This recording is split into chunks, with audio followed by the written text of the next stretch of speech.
So I think we'll just start now with basically tell us about yourself real quick, who you are and how you got into politics.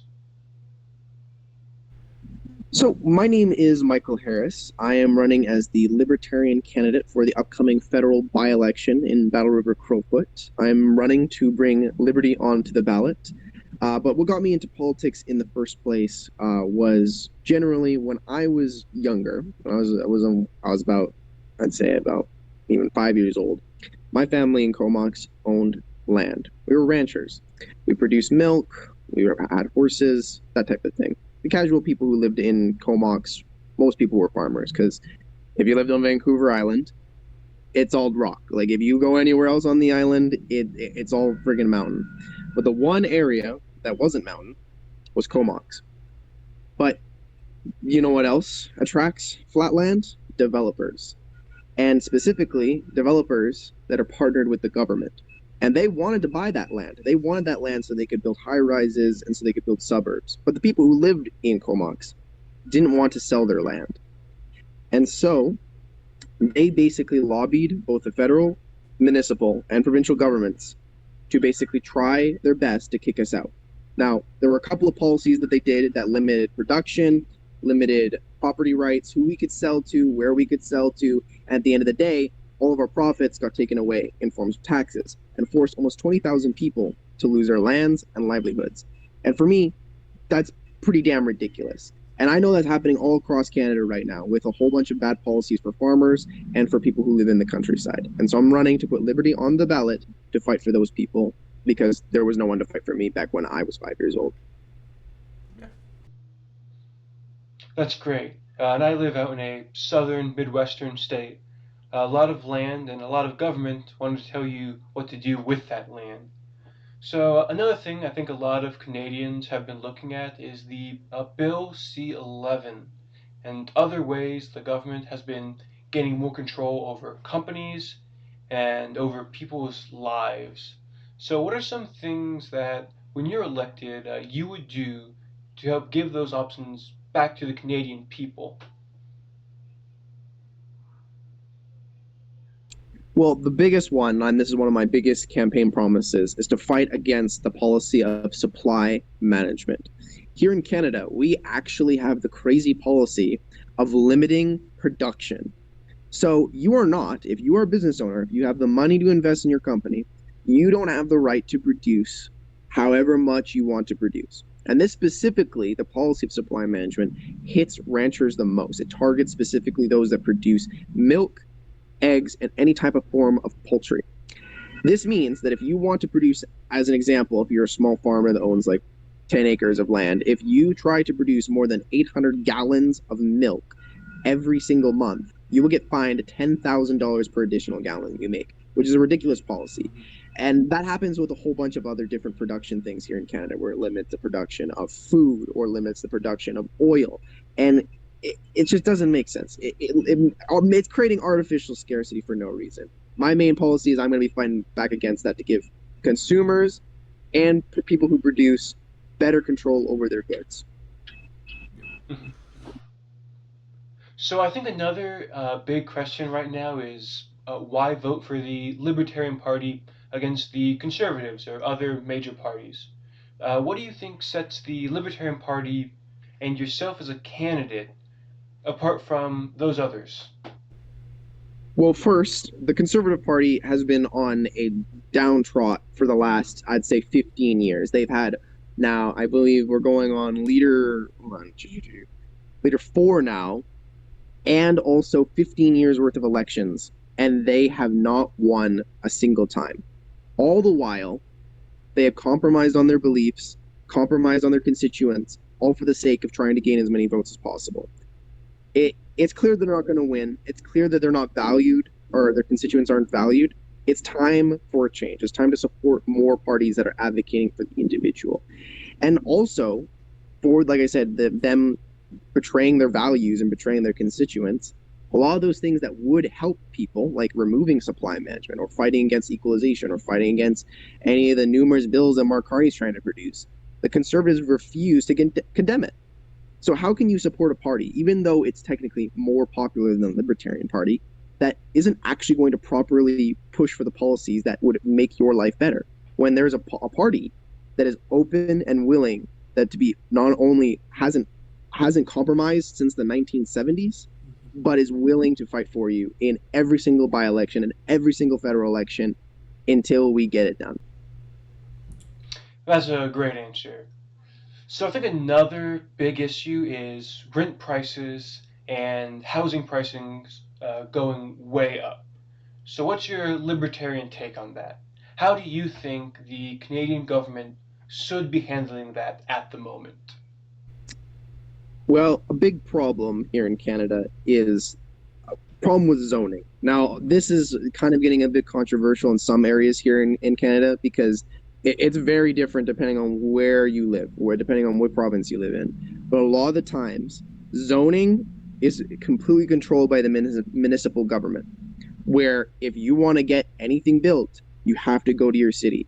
And if your city's not willing to hear you, that doesn't get built.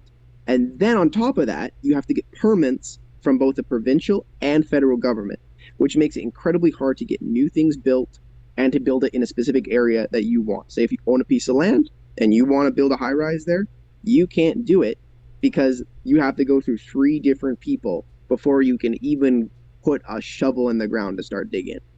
So main thing I would say is a bare minimum, we want to remove that. At very bare minimum, we want to make sure there's only one level of government that has to be checking these. It shouldn't have to be three. You shouldn't have three like big brothers watching you to make sure that everything is going to be perfect because you don't need that. You only need one. So bare minimum, I would try to fight to make it so at bare minimum the municipal government should be in charge of that and not the feds. Mm-hmm.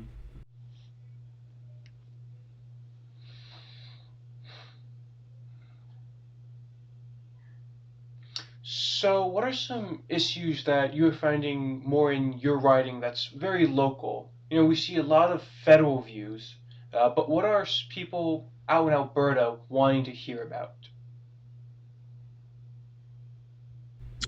Well, honestly, especially here living in Alberta, as of late, the question of Albertan sovereignty has come into question quite a bit here. You have people who want to join America. You have people who are wanting independence from Canada and to just be a Republic of Alberta. And you have people who are wanting autonomy. This stems from an idea of people feel like they're being taken advantage of from the East. People feel like if the big government that lives 1,000 kilometers away from them can just steal billions of dollars and not give a hoot about them, then why should I be part of Confederation anymore? Now, I'm not in favor of full independence. I believe Alberta needs to have the same status as Quebec. Quebec, if you don't know, gets a lot of benefits in Confederation. They're treated as a special status in Canada because they're the supposed heartland of Canada. Well, we produce all their resources. We produce the fuel to heat their homes and drive so they can drive their cars and to make their cars here in Ontario. So Alberta should have the same rights as Quebec here in Alberta. And that's what I'll be advocating for. And as much as the constituents have said that here in this province, especially the rural constituents, have said that at bare minimum, we need to have more autonomy. But it seems like as the days go by, if we don't push for more Albertan autonomy, things are only going to get worse, and more of those constituents will move on to the ideas of independence. Which, if we want to still remain a confederation, we have to be pushing to save Western Canada, or else it's going to go. So it's more like the 1980s Quebec vote for independence. It's more about gaining autonomy in the federation than to fully leave it. Yeah, and I think a referendum here in Alberta would do likely the same thing. I don't believe it would pass to get independence, but I feel like if we could get a number around like 40%, I feel like that would finally wake up people in the East to say, people are sick and tired of what's happening here in Western Canada. It may not, independence might not be happening right now, but at the same time, there's clearly an appetite for change. So at the moment, I think we're still. Is it August 18th? Is the election date, right? Yes, August 18th is the confirmed day, with, I believe, the 9th, 10th, and 11th being pre-polling days. So, what are some things that you've been doing to get your name out in the community? I've seen you been doing door-to-door knocking, going to events. But what are some other things you've been doing to campaign? So after the 2025 federal election that happened here in Canada, uh, I kind of decided that I was wanting to run in a by-election here in Alberta because Pierre Poilievre, if you don't know, is the leader of the official opposition here in Canada.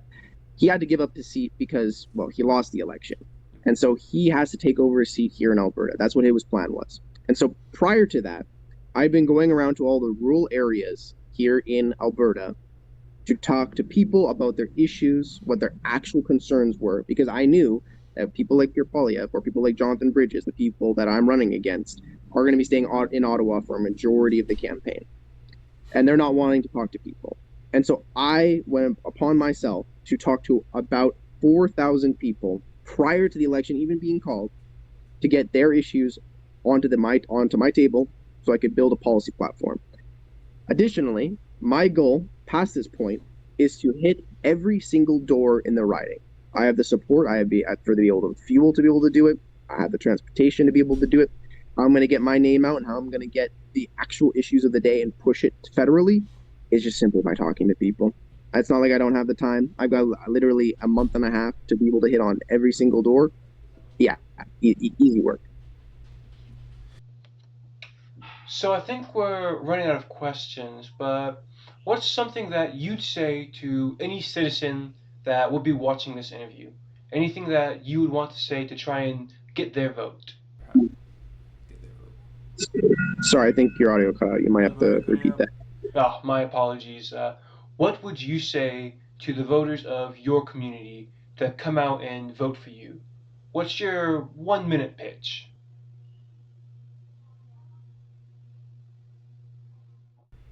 My pitch is this. The Uni Party, whether it be the Liberals or Conservatives, they have disappointed us. Regardless if you live in the city or if you live in the rural areas here in Alberta, they're going to oppress us and they're going to not properly advocate for policies that benefit us as rural Albertans.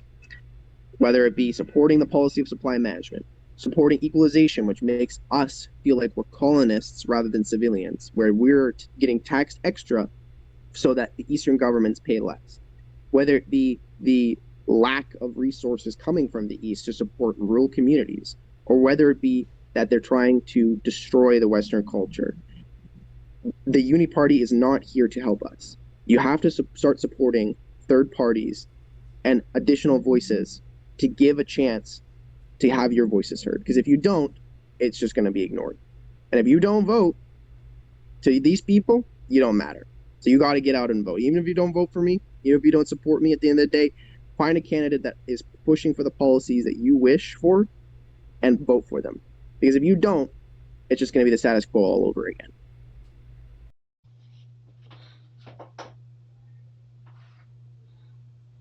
Well, thank you again for letting me interview you. I wish you well in the upcoming election. I do think it's time for Canada, America, and the rest of the world to have liberty on their ballot. Yeah. Thank you.